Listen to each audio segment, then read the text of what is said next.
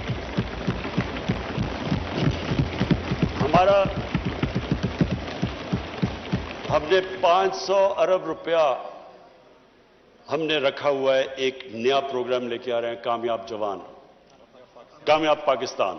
کامیاب جوان اس کا حصہ ہے، اوور آل کامیاب پاکستان. اور مقصد اس کا یہ ہے کہ ہم 40 سے 50 لاکھ جو ہمارے سب سے نچلا طبقہ، اور ہمارے پاس تقریباً سارا ڈیٹا بیس تیار ہو گیا ہے. انشاءاللہ ہمارے پاس اگلے مہینے تک سارا پاکستان کا ہم اپنا ڈیٹا بنایا ہے کہ ساری انکم لیولز کے ہمارے پاس اب ڈیٹا آ گیا ہے کہ کون سی فیملی کے کتنے پیسے ہیں، کتنی انکم ہے. اور اس کے مطابق ہم نے یہ فیصلہ کیا کہ جو نچلا 40 سے 50% خاندان ہے ان کو ہم اس کامیاب پاکستان کے نیچے لانے لگے. 500 ارب ان کے لیے ہم نے ڈیڈیکیٹ کیا. اس میں 4 چیزیں ہوں گی. سب سے پہلے سستے سود کے بغیر قرضے. کسان جو ہوں گے ان کو 3 لاکھ دیں گے سود کے بغیر قرضہ، چھوٹے کسانوں کے لیے. اور جو شہر کے اندر ہم ان کو پیسے دیں گے تاکہ وہ اپنا کوئی کاروبار شروع کر سکے. دوسری چیز ہم اسپیکر صاحب ان کے لیے وہ کام کر رہے ہیں جو میں ہمیشہ سوچتا تھا کہ اللہ نے کبھی موقع دیا تو وہ ہم اس ملک میں کریں گے. Health card, health insurance. جو میں جو ہمارے پی ٹی آئی کے 3 صوبے ہیں، پنجاب، پختونخوا اور جی بی، ان کو میں آج خاص یہ اس لیے مجھے خوشی سے میں ان کی تعریف کرنا چاہتا ہوں. اور بلوچستان، وہ ہماری کولیشن گورنمنٹ ہے، ادھر بھی میری جام کمال سے بات ہو چکی ہے کہ سارے شہریوں کو ہم نے، سارے جتنے بھی خاندان ہیں ان سب کو ہم نے ہیلتھ انشورنس دینی ہے.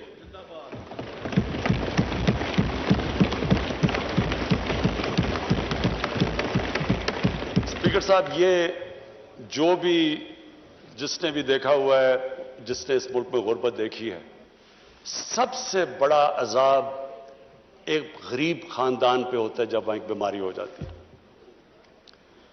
پہلے ان کے بجٹ نہیں مل رہا ہوتا ہے، وہ مشکل سے اپنے گھر کا گزارا کر رہے ہوتے ہیں، تو ایک فرد جب بیمار ہوتا ہے یا اس کو کوئی پیسہ خرچ کرنا پڑتا ہے، وہ قرضے لیتے ہیں، سارا خاندان غربت کے نیچے چلا جاتا ہے. یہ جو چیز کی ہے، میں اپنی ساری، اگر میں اچیومنٹ کو کہوں کہ جس سے مجھے سب سے زیادہ خوشی ہے، وہ یہ ہیلتھ انشورنس ہے. اور یونیورسل ہیلتھ انشورنس، یہ امریکہ جیسی جگہ میں نہیں ہے.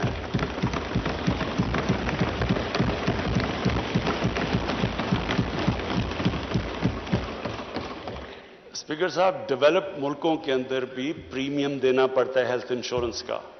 یہاں مفت انشورنس دے رہے ہیں اپنے سارے خاندانوں کو. یہ میں نے آپ کو بتایا جتنے صوبے ہمارے نیچے. اور یہ صرف ایک ہیلتھ انشورنس نہیں ہے اسپیکر صاحب، یہ ہیلتھ سسٹم ہے. یہ اب پاکستان میں ماڈرن ہیلتھ سسٹم انشاءاللہ بنے گا. وہ کیسے؟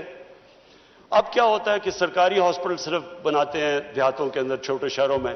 بڑے شہروں کے اندر صرف کمرشل ہاسپٹل بنتے ہیں، پرائیویٹ سیکٹر صرف وہاں آتا ہے، کیونکہ چھوٹے شہروں میں وہ پیسے نہیں دے سکتے. غریب آدمیوں کے پاس بائنگ پاور نہیں ہوتی، تو وہ وہاں ہاسپٹل نہیں جاتے. یا سرکاری ہاسپٹل جب آپ لے کے جاتے ہیں ڈسٹرکٹس میں، وہاں ڈاکٹرز نہیں جاتے. وہاں آپ ہاسپٹلز دیکھیں وہ خالی پڑے رہتے ہیں، بڑی مشکلوں سے ایکسٹرا پیسے دینے پڑتے ہیں. پختونخوا میں انہوں نے ایکسٹرا ان کے لیے پیسے دیے تاکہ ڈاکٹرز جا سکیں. اب یہ جو ہیلتھ کارڈ ہے، اس سے اب دیہاتوں کے اندر لوگوں کے پاس بائنگ پاور آ گئی ہے. وہ اپنا علاج کروا سکتے ہیں، وہ پیسے دے سکتے ہیں.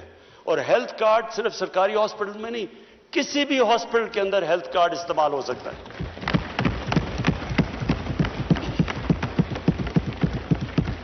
گورنمنٹ کے پاس تو پیسے نہیں سارے ملک میں ہاسپٹلز بنانے کے لیے، ہمارے پاس تو اتنے پیسے نہیں ہیں. پرائیویٹ سیکٹر آئے گا اور پرائیویٹ سیکٹر کے لیے ہم اب آسانیاں پیدا کر رہے ہیں. کیسے کر رہے ہیں؟ اوقاف کی زمین، ویکیو ٹرسٹ کی زمین ہم نے فیصلہ کیا ہے کہ ان کو سستے داموں کے اندر ہم ہاسپٹلز کے لیے دیں گے. کیونکہ اتنی مہنگی زمین ہے شہروں کے اندر، اور تاکہ وہ جب ہاسپٹل بناتے ہیں ان کے پاس اتنا موقع نہیں ہوتا کہ اپنا ریکور کرنے کے لیے کاسٹ، تو ان کو سستی زمینیں دیں گے. جو بھی میڈیکل اکوپمنٹ پاکستان میں نہیں بنتی وہ ڈیوٹی فری باہر سے امپورٹ کروائیں گے پرائیویٹ سیکٹر کے لیے.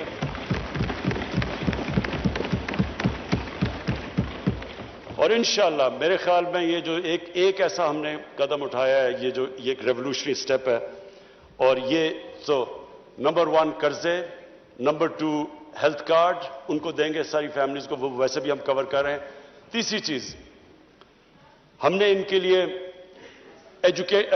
ٹیکنیکل ایجوکیشن، ایک فرد کو ایک خاندان میں ٹیکنیکل ایجوکیشن دیں گے تاکہ اس کے پاس ہنر آ جائے، تاکہ وہ کمائی اپنی کر سکے.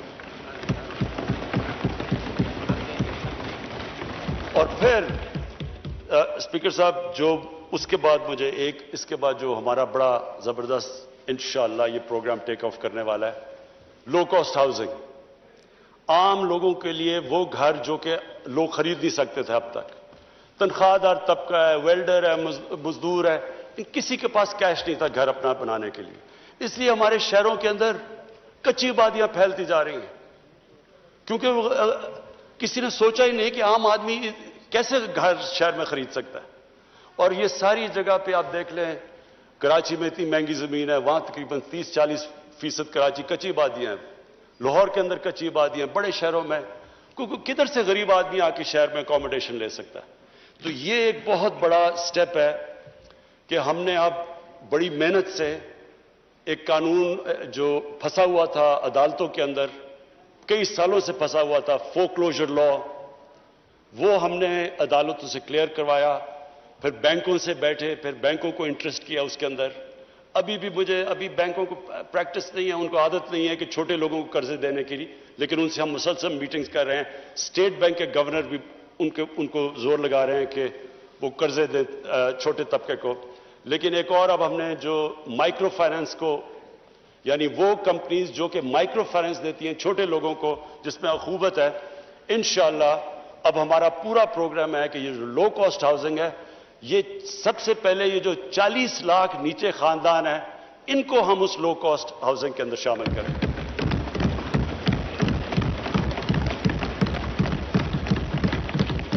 پھر اسپیکر صاحب احساس پروگرام اب ہمارا اس اگلے مہینے، جس طرح میں نے کہا، ہمارے پورا ڈیٹا بیس پاکستان کا کمپلیٹ ہو جائے گا. اب یہ ڈیٹا بیس کمپلیٹ ہوگا، اس کے بعد ہمارا جو نیکسٹ سٹیپ ہے کہ اب ہم نے وہ سافٹ ویئر ڈیولپ کر رہے ہیں، اور جتنے بھی کریانہ سٹورز ہیں اور یوٹیلیٹی سٹورز ہیں ان کے اندر وہ آٹومیشن لے کے آ رہے ہیں. ان کے پاس وہ ہوگا جو ڈیوائس، اور ان کے ذریعے 1,20,00,000 خاندانوں کو ڈائریکٹ سبسڈی دیں گے احساس کے ذریعے.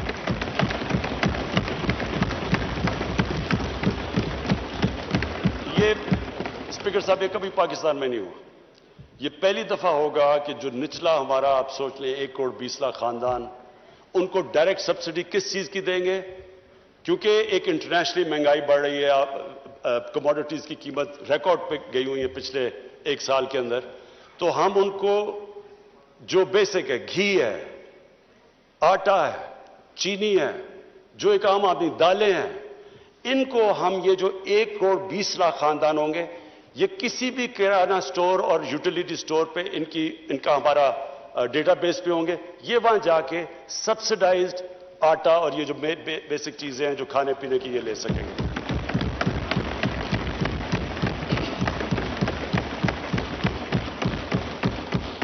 اور پھر 90,000 ہم اسکالرشپس، انڈر گریجویٹ اسکالرشپ اپنے غریب طبقے کو دے رہے ہیں، جو بھی نیچے۔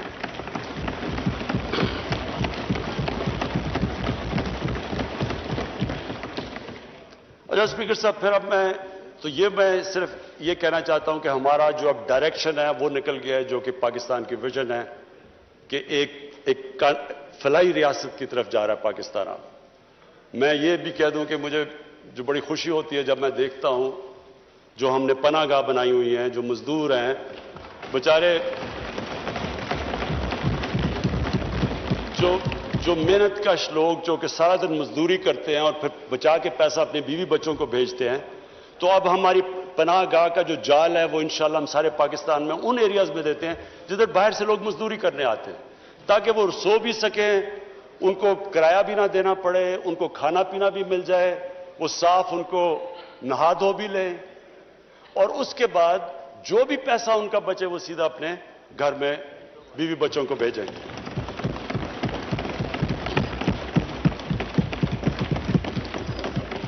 اچھا اسپیکر صاحب، اب میں اپنے دوسرے پوائنٹ پہ آتا ہوں، انصاف۔ دیکھیں، یہ مدینہ کی ریاست میں انصاف کو ڈیفائن کیا گیا تھا۔ ہمارے نبی صلی اللہ علیہ وسلم نے ڈیفائن کیا تھا کہ انصاف کیا ہے۔ انہوں نے 2 ڈیفینیشنز دی تھی۔ انہوں نے نمبر 1 یہ کہا تھا کہ میری بیٹی بھی جرم کرے گی تو اس کو سزا ملے گی، قانون کے اوپر کوئی نہیں ہے۔ دوسرا، اس سے ریلیٹڈ ان کی حدیث تھی کہ تمہارے سے پہلے بڑی قومیں تباہ ہوئی، جدھر طاقتور کے لیے قانون، کمزور کے لیے دوسرا، یعنی جدھر طاقت کی حکمرانی تھی، قانون کی حکمرانی نہیں تھی، وہ قومیں تباہ ہو گئی۔ حضرت علی رضی اللہ تعالیٰ نے اس کو ڈیفائن کیا کہ کفر کا نظام چل جائے گا لیکن ظلم اور ناانصافی کا نظام نہیں چل سکتا۔ جو انصاف ہے یہ بیسس ہے سویلائزیشن کا، کیونکہ جنگل کے قانون کے اندر مائٹ از رائٹ ہے، انسانی قانون، انسانیت کا جو سویلائزیشن وہ ڈیپینڈ ہی کرتا ہے جدھر انصاف ہو۔ ابن خلدون جو سمجھے جاتے ہیں کہ ماڈرن ہسٹری کے باپ سمجھے جاتے ہیں، ابن خلدون نے کہا، لکھتے ہیں کہ میری ساری زندگی کا تجربہ یہ ہے کہ اللہ نے انسان کو زمین پہ بھیجا ہی اس لیے ہے کہ اس کی زمین پہ انصاف قائم کرنے کے لیے۔ تو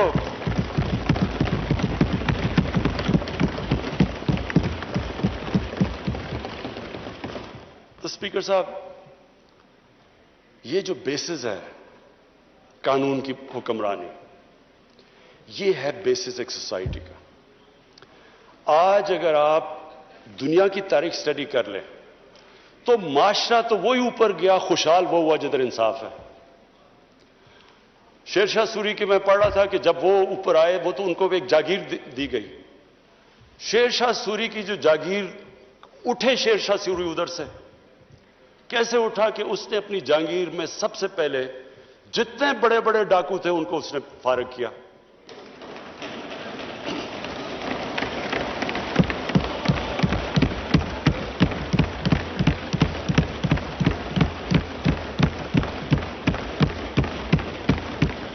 جیسے ہی اسپیکر صاحب، جیسے ہی اس نے جو بڑے بڑے وہاں گینگز پھرتی تھی ڈاکو کے، ان کو فارغ کیا، امن آ گیا۔ جیسے ہی امن آیا تو ارد گرد کی جتنی جاگیریں تھیں، وہ سارے جو تاجر تھے وہ شیر شاہ کے جاگیر میں آ گئے، کیونکہ وہاں امن تھا، وہاں خوشحالی آ گئی۔ ساروں کو دنیا میں ارد گرد ہو گیا کہ سب کو شیر شاہ سوری کا نام پتا چل گیا، سب سے زیادہ خوشحال تھا وہ. آپ اٹھا کے دیکھ لیں، پہلے دلی کی سلطنت دیکھ لیں. بلبن تھا تو ایک وہ آدمی تھا جو کہ انصاف پسند تھا، وہاں خوشحال تھا. علاؤالدین خلجی اس کے دورے میں خوشحالی تھی. جیسے ہی جس معاشرے کے اندر جب طاقت کی حکمرانی آتی ہے، یعنی جنگل کا قانون آتا ہے، وہ نیچے چلا جاتا ہے. آج دنیا میں مجھے ایک ملک بتا دیں جو خوشحال ہے اور ادھر قانون کی حکمرانی اور انصاف نہ ہو، اور ایک ملک مجھے بتا دیں جو غریب ہے جدھر انصاف ہو. یہ کانٹرڈکشن ان ٹرمز ہے. اس کو میں آپ کو اور سپیل آؤٹ کر دیتا ہوں. سیکرٹری جنرل یونائٹڈ نیشنز نے ایک پینل بنائی، اس کا نام ہے fact I panel. Fact I panel نے انویسٹیگیٹ کیا کہ یہ امیر اور غریب ملک میں فاصلے کیوں پڑ رہے ہیں. امیر ملک امیر ہوتے جا رہے ہیں، غریب غریب ہوتے جا رہے ہیں. اسپیکر صاحب، ان کی جو کنکلوژن ہے وہ ہمارے ملک کے لیے بڑی ریلیونٹ ہے. وہ فیکٹ آئی پینل نے یہ کہا کہ غریب ملکوں سے، ڈیولپنگ ورلڈ سے ہر سال 1,000 ارب ڈالر منی لانڈر ہو کے امیر ملکوں اور آف شور بینکس میں چلے جاتے ہیں. 1,000 ارب ڈالر. ہمارا سنیں، ہمارا کتنا بجٹ ہوگا؟ 60-70 ارب ڈالر کا. ہمارا بجٹ 22 کروڑ لوگوں کا 60-70 ارب ڈالر. 1,000 ارب ڈالر ہر سال غریب ملکوں سے امیر ملکوں پہ چلے جاتے ہیں. آپ یہ سوچیں کہ یہ کتنا بڑی تباہی آ رہی ہے دنیا میں آنے والے دنوں میں. یہ جو آپ دیکھتے ہیں، آپ یہ دیکھتے ہیں اکنامک مائیگرنٹس افریقہ سے جا رہے ہوتے ہیں وہاں یورپ کے اندر، ادھر ساؤتھ امریکہ سے امریکہ میں جا رہے ہوتے ہیں. غریب ہوتے ہیں، بچے سارے اٹھا کے ڈوب رہے ہوتے ہیں کشتیوں میں، وہ جا رہے ہوتے ہیں. کیوں جا رہے ہیں؟ کیونکہ وہاں امیر ہیں، اور جو ڈیولپنگ ورلڈ ہے وہ غریب ہوتی جا رہی ہے. اس کی سب سے بڑی وجہ منی لانڈرنگ ہے. اسپیکر صاحب، جب ایک ملک کی تباہی آتی ہے تو اس کے امیر، اس کا وہ پٹواری اور تھانے دار اور یہ اور سرکاری نوکر، یہ بھی نقصان پہنچاتے ہیں، لیکن تباہی نہیں، ملک کو تباہ نہیں کرتے. ملک کو تباہ کرتا ہے کہ جب پرائم منسٹر عمران خان اور اس کے وزیر، جب ہم پیسہ چوری کر کے ملک سے باہر بھیجتے ہیں، تب وہ ملک کی تباہی آتی ہے. جب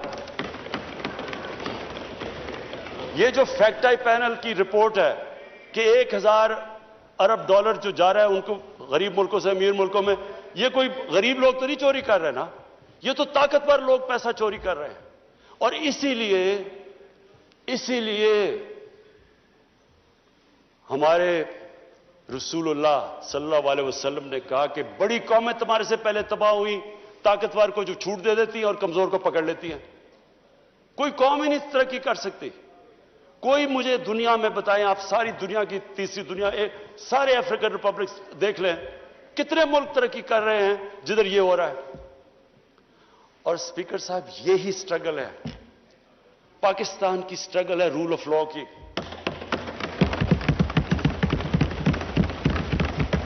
مجھے بھی اب کل میں دیکھ رہا ہوں، کل آیا جی کہ ایک سندھ کے ایم این اے، اس کو نیب کے لوگ پکڑنے گئے، ادھر کراؤڈ اکٹھا ہو گیا، انہوں نے نیب کو لوگوں کو مارا، پولیس نے مدد نہیں کی. تو یہ کیا، اس کا کیا مطلب کہ میں اگر 1,000-2,000 آدمی جمع کر لوں، میں جو مرضی قانون توڑ دوں، میں قانون کے اوپر چلا جاؤں گا؟ یہ ہے جنگل کا قانون، جس کی لاٹھی اس کی بھینس. یہ ایک سیولائز ملک کے اندر ملک نہیں چل سکتا ایسے. یہی نیب تھی، 20 سال سے وہی قانون ہے، 10 سال 2 حکومتیں یہاں بیٹھی رہی ہیں، ان کے سامنے وہی قانون تھا، کیوں نہیں چینج کیا؟ جب اب آیا تو شور مچ گیا نیب کے اوپر.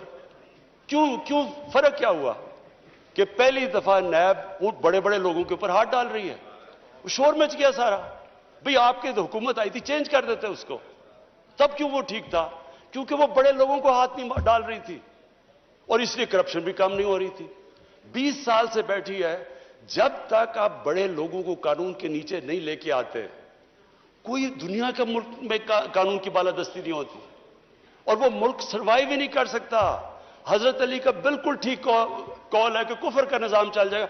دیکھ لیں جن کو ہم کافر کہتے ہیں, خوشحالی دیکھے وہاں. اور ہم جو اپنے آپ کو مانتے ہیں اس عظیم شخصیت کی امت, ہمارا حال دیکھ لیں. اور ہمارا ہی نہیں, اور دیکھ لیں مسلمان دنیا میں کیا حالات ہیں آج کل. اسپیکر صاحب, جو دوسرا جو آج سے اتنی دیر پہلے جب ہم نے یہ پارٹی شروع کی تھی تو ہم نے جو انسانیت اور انصاف کا رکھا تھا وہ اس لیے تھا کہ جب تک یہ کرپشن تو سمٹمز ہے نا انصافی کی, یہ جو قبضہ گروپ ہے یہ سمٹمز ہیں جس ملک میں انصاف نہیں ہے. کیوں نہیں اسکینڈینیویا کے اندر قبضہ گروپ, کیوں نہیں زمینوں کے قبضے کر رہے وہاں؟ کیونکہ ان کی پشت پہ بیٹھے ہوتے ہیں. جب اوپر سے کرپشن تو اوپر سے نیچے آتی ہے. جب آپ پروٹیکٹ کر رہے ہیں ایک نون قبضہ, ابھی لاہور میں نون قبضہ گروپ, اس کی جا کے جب اس کا جو قبضہ جو سرکاری زمین پہ اس نے کیا ہوتا وہ چھڑوایا تو کہا گیا جی کہ یہ دیکھیں جی یہ بہت بڑا ظلم ہو رہا ہے. بھئی آپ کے پاس لینڈ ریکارڈز ہیں, آپ جائیں عدالتوں کے پاس, عدالتیں تو آزاد ہیں. اب یہاں کون عمران خان ٹیلی فون کر رہے ہیں جی کہ آپ یہ رد دیں؟ ہمیں کون سپریم کورٹ کے اندر, سپریم کورٹ آزاد ہے آج. کوئی کہہ سکتا ہے کہ لاہور ہائی کورٹ آزاد نہیں ہے؟ کیا کوئی کہہ سکتا ہے کہ ہماری حکومت اس کو کنٹرول کر رہی ہے؟ سو سارے آزاد ہیں. سو اسپیکر صاحب, بات یہ ہے کہ اگر پاکستان نے اپنے پوٹینشل پہ پہنچنا ہے, یہ جنگ اس قوم نے جیتنی ہے. طاقتور لوگوں کو جب تک ہم قانون کے نیچے نہیں لے کے آئیں گے,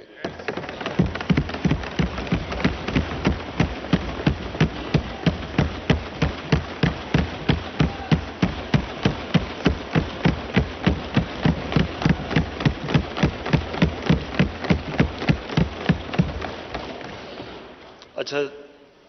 اور تیسری چیز, یہ میرا آخری پوائنٹ ہے, خودداری. اسپیکر صاحب, جب سے پاکستان بنا ہمارے اندر ایک بڑی بدقسمتی ہے. ہمارا لیڈر عظیم تھا قائد اعظم محمد علی جناح, ایک غلام ہندوستان میں ایک آزاد انسان تھا. واہ واہ.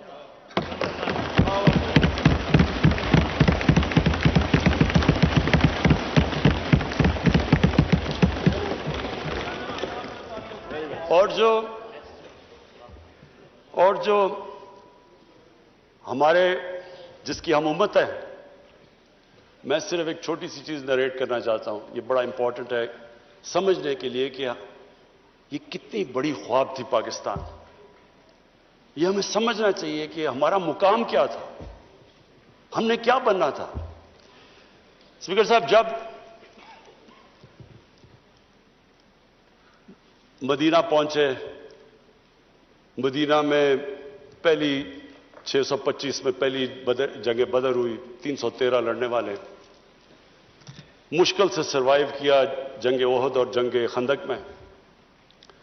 اس کے بعد 628 اور 629 دو خط لکھے انہوں نے. ایک بیزنٹائن ایمپائر کا جو سیزر تھا اس وقت, ہرکلیس, اس کو لکھا. دوسرا جو پرشین ایمپائر اگلے سال لکھا جو کہ پرشین ایمپرر تھا. دو سپر پاورز تھی. انہوں نے کہا کہ میں اللہ کا پیغام لے کے آیا ہوں, اگر آپ اس پیغام پہ چلیں گے یہ آپ کی بہتری ہے. آپ سوچیں کہ ایک چھوٹا سا جن کی حیثیت ہی کوئی نہیں, انہوں نے کیا ہمارے لیے کیا اس سے سبق ہے کہ لا الہ الا اللہ, اللہ کے سوا کوئی خدا نہیں ہے.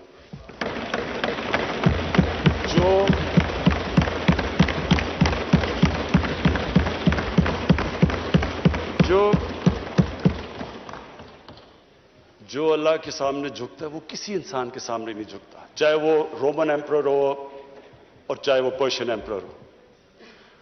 اور کون سوچ رہا تھا کہ وہی جو بڑے ایمپائرز تھے, سپر پاورز تھی, وہ دیکھتے تھے یعنی وہ دیکھیں یہ تو آج تو ماڈرن ڈے ہے, ان دنوں میں تو اونٹ کی ٹریول تھی. تو سوچیں کہ اتنی تیزی سے وہ کیسے کولیپس کر گئے. دیکھیں جو لا الہ الا اللہ ہے نا, وہ انسان میں غیرت دیتا ہے, اور غیرت کے بغیر